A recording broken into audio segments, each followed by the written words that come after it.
Hello बच्चों, स्वागत है आप सभी लोगों का श्री शिव बाबा विश्वनाथ शिक्षण संस्थान में। जैसा कि आप सभी लोगों को पता है कि लॉकडाउन का समय चल रहा है और अपना विद्यालय भी बंद चल रहा है उसी के दौरान। तो आप लोगों की जो शैक्षिक कार्य हैं वो उसमें कोई अवरोध ना आए, इसलिए विद्यालय के प्रबंधक सर मिस्टर सुरेंद्र शर्मा जी ने हम लोग को ये निर्देशित किया है कि विद्यार्थियों की ऑनलाइन शैक्षिक कार्य सुचारू रूप से चलाए जाएं। तो उन्हीं के निर्देशन में हम लोग इस वीडियो को संचालित कर रहे हैं और जितना भी हो सकता है इजी लेवल वो आपको इस वीडियो के माध्यम से बताया जाएगा। इसके बावजूद भी यदि कहीं कुछ समस्याएं होती हैं तो आप नीचे कमेंट बॉक्स में लिख सकते हैं और उसके बाद उसका आंसर आपको जो भी निर्धारित समय होगा वो आपको दे दिया जाएगा उसमें। ठीक, तो आज साइंस का जो एक दूसरा पार्ट होता है रसायन विज्ञान का, उसे मैं पढ़ाने वाला हूँ। सभी लोग जानते भी होंगे कि रसायन विज्ञान ही मैं पढ़ा पाता हूँ, बाकी मुझे कुछ तो आता ही नहीं, वैसे थोड़ा बहुत जो आता है वो बता रहा हूँ, है ना। तो आज इसमें जो पढ़ने वाले हैं हम लोग वो है इंट्रोडक्शन साइंस के जो भी पेपर पैटर्न है उसके बारे में और जो केमिस्ट्री का पैटर्न है उसके बारे में। फिर उसके बाद हम पहला चैप्टर स्टार्ट करेंगे। तो देखिए, साइंस का जो पेपर पैटर्न है वो आप सभी को पता है कि 70 नंबर का पेपर आता है। उस 70 नंबर में 25 नंबर आपके फिजिक्स के होते हैं, भौतिक विज्ञान के, 20 नंबर केमिस्ट्री के होते हैं मीन्स रसायन विज्ञान के, और 25 नंबर बायोलॉजी के होते हैं मीन्स जीव विज्ञान के। तो इस प्रकार से ये 70 नंबर आपका पेपर का जो होता है वो मिलता है। 30 नंबर आप सभी लोग जानते हैं वो आंतरिक होता है विद्यालय की तरफ से, जो कि प्रैक्टिकल के माध्यम से आपको दिए जाते हैं।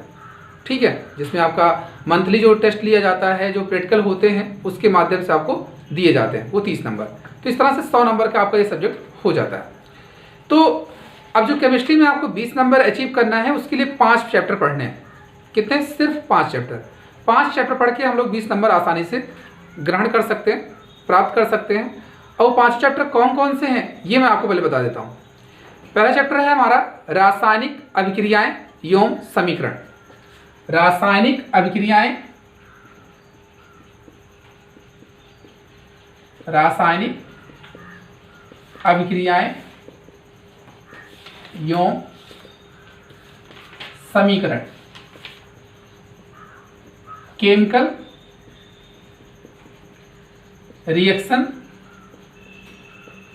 एंड इक्वेशन, ये पहला चैप्टर आपका। जो इस पहले चैप्टर में आप जानेंगे पहले ये कि रासायनिक क्रिया क्या होती है, उसके समीकरण कैसे हम लोग बनाते हैं, इनके बारे में आपको इस चैप्टर में बताया जाएगा। ठीक है। दूसरा जो चैप्टर आपका होगा इसमें, दूसरा चैप्टर आपके पास जो है वो धातु और अधातु का, अधातु का।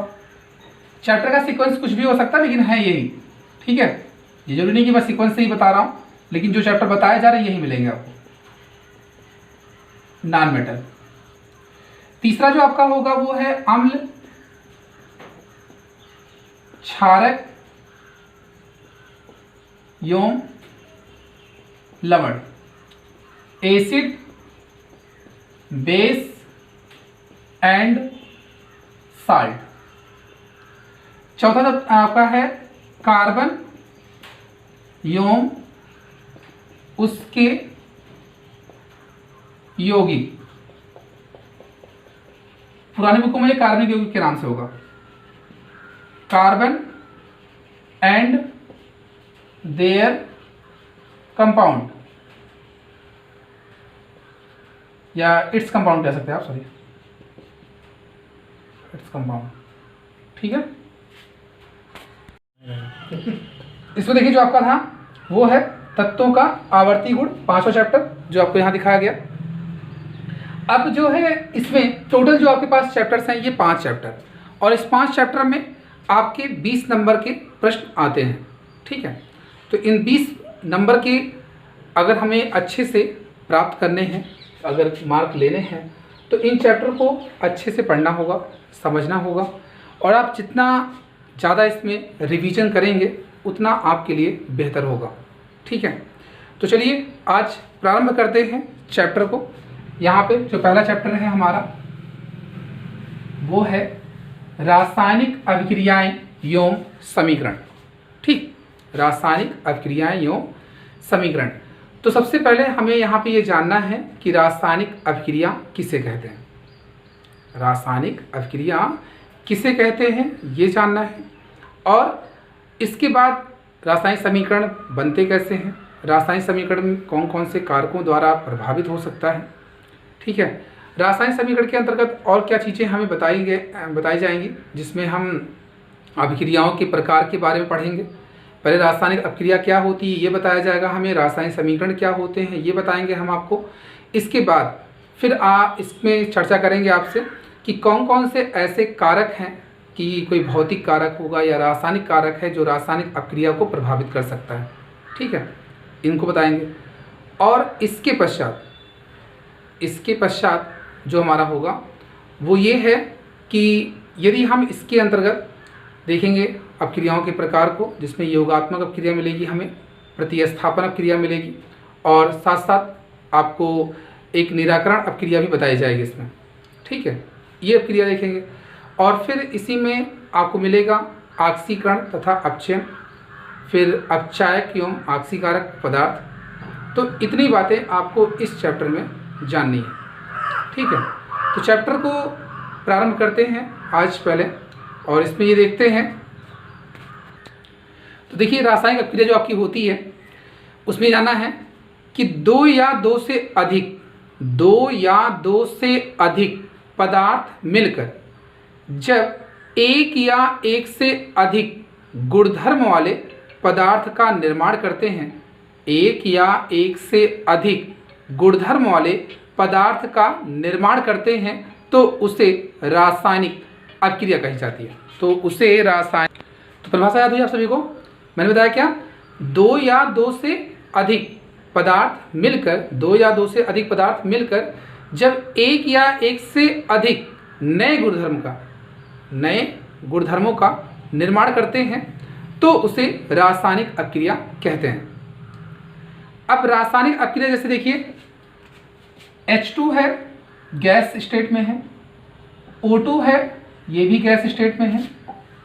आपको जो यहाँ मिल रहा है H2O, ये लिक्विड स्टेट में है। ठीक, तो ये दो या दो से अधिक पदार्थ ना मिलकर जब एक नया पदार्थ, उनमें जो नया पदार्थ आपका एक या एक से अधिक नए गुणधर्म को प्रदर्शित करते हैं तो उसे ही आप रासायनिक अभिक्रिया कहते हैं ना। जैसे आप यहाँ देख रहे हैं, हाइड्रोजन गैस फॉर्म में, ऑक्सीजन गैस फॉर्म में, जो पदार्थ आपका बना वो लिक्विड फॉर्म में, तो इसकी प्रावस्था तो अलग हुई ही ना। यहाँ पर जो यौगिक बना है हमारा, जो यौगिक बना है उसका गुण अलग होगा, ये अलग गुणधर्म को प्रदर्शित करेगा, जैसे हाइड्रोजन जो होता है ये चलता है, ज्वलनशील गैस है मान लीजिए। ऑक्सीजन जलने में सहायक होता है। अब जब ये ऑक्सीजन किसी पदार्थ को जलने में सहायक होता है, ये जान लीजिए एक ज्वलनशील गैस है, हाइड्रोजन एक ज्वलनशील गैस है। तो जब ये दोनों आपस में मिल गए तो ये क्या हुआ, जल बन गया, जो पदार्थों को बुझाने का काम करता है, या इसका कुछ अलग नेचर होगा। तो इसके गुण अलग मिले ना हमें, तो यह एक हमारी रासायनिक अभिक्रिया है।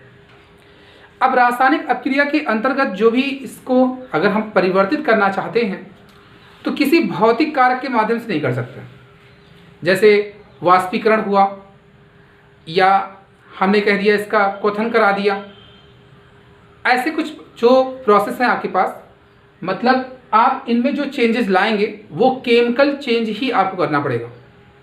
ठीक है, रासायनिक परिवर्तन ही आपको इसमें करना है।